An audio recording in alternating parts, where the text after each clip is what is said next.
The last nuclear plant completed in America took 16 years and went $35 billion over budget. Meanwhile, coal plants are shutting down faster than anything can replace them. The world needs always-on electricity, power that flows when the sun isn't shining and the wind isn't blowing. Nuclear is the only answer, but not like this.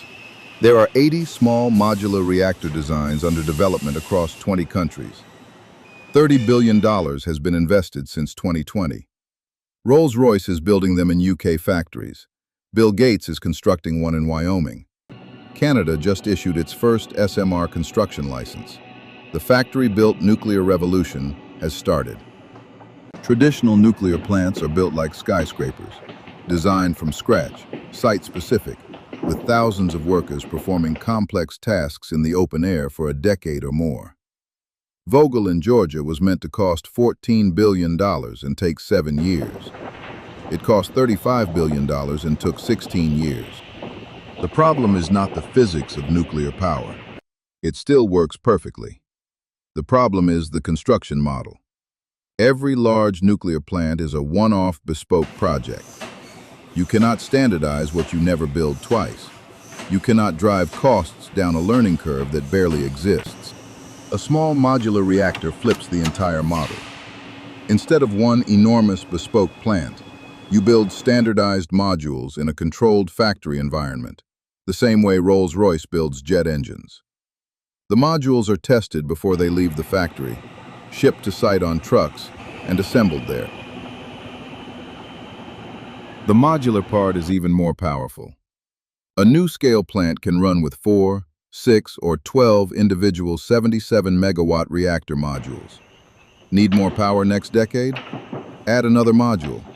The grid grows with demand, not by building a new billion-dollar plant, but by plugging in another Lego brick. The biggest public concern about nuclear power is meltdown. Fukushima happened because the emergency cooling pumps lost power. The lesson was simple. If a reactor depends on pumps and electricity to stay safe, you have a problem. SMRs are designed to remove that dependency entirely. The sodium-cooled natrium has one remarkable feature.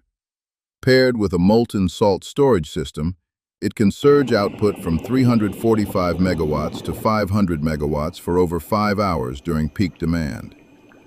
It is a nuclear reactor that can behave like a battery, dispatchable and flexible. 3 fundamentally different reactor technologies are racing to market. Light water reactors, NuScale and Rolls-Royce, use proven technology made smaller. Sodium-cooled fast reactors, TerraPower's Natrium, can surge output using molten salt storage. High-temperature gas reactors, X-Energy's XE100, use fuel that physically cannot melt. SMR passive safety uses physics instead of pumps. When a NuScale reactor shuts down, water flows by gravity into the core. No pumps, no power, no human action required. The reactor cools itself safely for 7 full days. Physics cannot fail the way pumps can. Between June 2024 and December 2025, 5 major milestones confirmed SMRs are real. TerraPower broke ground in Wyoming, the first advanced reactor in construction in the Western Hemisphere. Canada issued its first SMR construction license for the BWRX-300 at Darlington. NuScale received its second NRC design approval ahead of schedule. Rolls-Royce was selected as the United Kingdom's preferred SMR design in June 2025. The 470-megawatt plant, equivalent to 150 wind turbines, enough to power 1 million homes for 60 years, is 90% factory-built from 1,500 standard modules and occupies 1/10 the land of a conventional nuclear station. Here is the honest problem. The first SMRs are not cheap.